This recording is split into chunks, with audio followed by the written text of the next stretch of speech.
Bismillahirrahmanirrahim. Assalamualaikum warahmatullahi wabarakatuh. Hai semua, perkenalkan nama saya Denik Barifai. Saya dari mahasiswa Sekolah Tinggi Teknologi Cirebon. Saya dari jurusan Teknik Sipil dan sekarang saya semester 7. Saya di sini ingin membahas mata kuliah tentang rekayasa jalan rel dan materinya itu perencanaan geometrik jalan rel. Dan saya dibimbing oleh dosen Insinyur Dede Hermawan SCMT.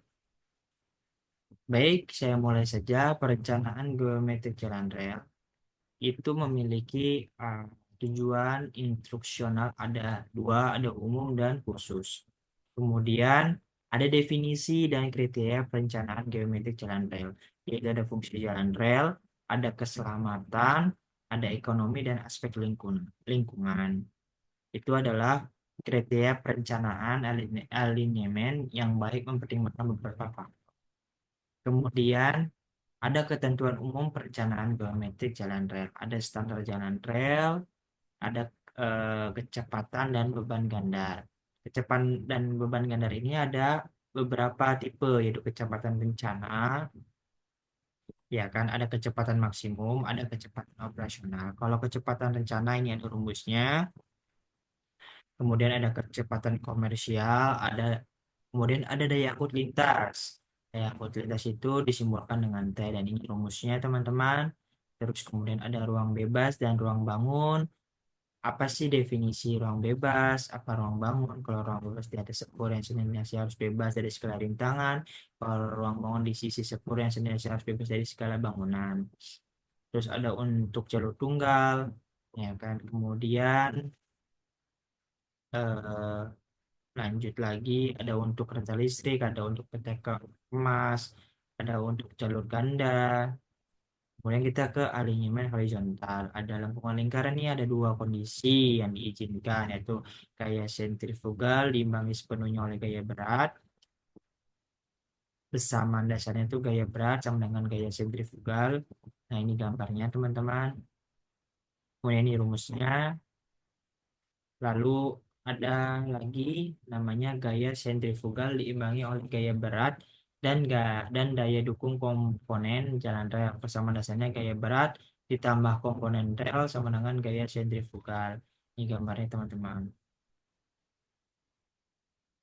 Kemudian lanjut lagi ada jari-jari minimum untuk lengkung yang tidak memerlukan busur peralihan jika tidak ada peninggian rel yang harus dicapai. A sama dengan 0, maka ini rumusnya. Kemudian ada lengkung peralihan. Lengkung peralihan ini rumusnya ini. Lengkung peralihan itu diterapkan untuk mengeliminasi perubahan gaya sentrifugal sedemikian rupa sehingga penumpang di dalam kereta terjamin kenyamanan dan keamanannya. Kan ini ada rumusnya teman-teman. Kemudian peninggian rel diperlukan untuk mengimbangi timbulnya gaya sentrifugal pada kereta saat memasuki suatu lengkung horizontal. Kemudian ada beberapa nih, ada peninggian rel minimum, ya kan bersama dasarnya sentrifugal dan sama dengan gaya berat plus komponen rel, ini rumusnya. Lalu ada lagi teman-teman, ini peninggian rel normal, ya kan, yaitu persamaan dasarnya sentrifugal sama dengan gaya berat, jadi sama teman-teman, ini rumusnya. Lalu ada peninggian rel maksimum, ya kan. Nah, ini itu lebih faktor keamatan gaya gulingnya teman-teman. Itu ini rumusnya teman-teman. Nah, ini gambarnya. Ini. Kemudian ada pelebaran sepur di mana saat gerbong dan dua ganda kokoh melalui satu tikungan maka roda di muka bagian sisi keluar pada rel luar dapat dapat akan makan rel. Itu, teman-teman. Kemudian ini terdapat tiga faktor, ada jari-jari lengkung, ukuran atau jarak dari muka belakang yang kokoh, sama kondisi kegausan dan roda dan rel. Nah ini teman-teman, kemudian dari muka belakang kokoh. Oke. Kemudian di gambarnya otomatis ini rumusnya teman-teman. kondisi maksimum, rumusnya minimum ini, kondisi maksimum sekian, sekian ini sebenarnya. Ada lengkung S, ya kan. Terus alur perhitungan lengkung horizontal, nah ini rumus itu teman. Kemudian alinyemen vertikal, ada pelompokan lintas, ya kan. Ada jari-jari lintas itu ada lintas datar, lintas pegunungan, lintas dengan rel gigi, landai pada emplacement. Ini beberapa persennya pengelompokan.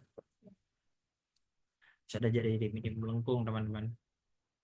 Virencana kurang dari 100 km per jam digunakan dengan Ermin. Terus rencana hingga 100 km per jam digunakan Ermin berapa? Ini 6.000 meter dan yang Ermin ini 8.000 meter untuk rencana yang kurang dari 100 kilo.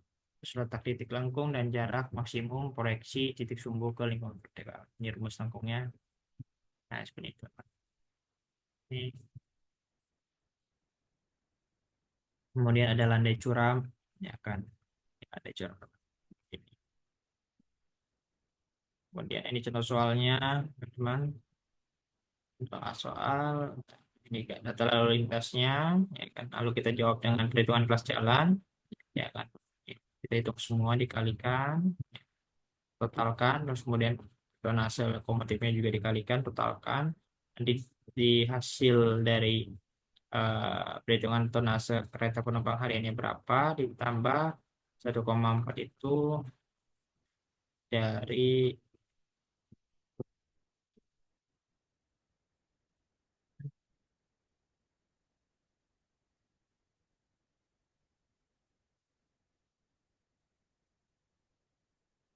0,4 dikali 112 13 ton. Jadi ini teman-teman, TI satunya.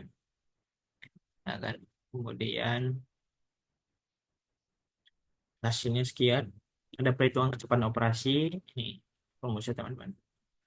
Contoh soal lagi nih, kita kelas rencana. Ini ada kecepatan sekian, terus horizontal. Ya, teman-teman. Gambarnya contoh soal diagram super elevasi.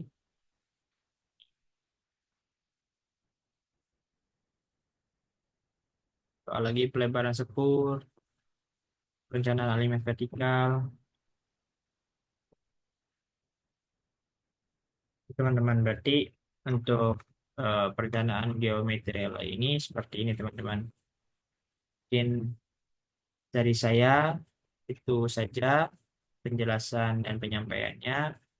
Bila mana penyampaian saya terlalu cepat ataupun kurang dipahami, nanti mungkin bisa kita sering-sering kembali dan komunikasikan. Kurang lebihnya mohon maaf. Wassalamualaikum warahmatullahi wabarakatuh.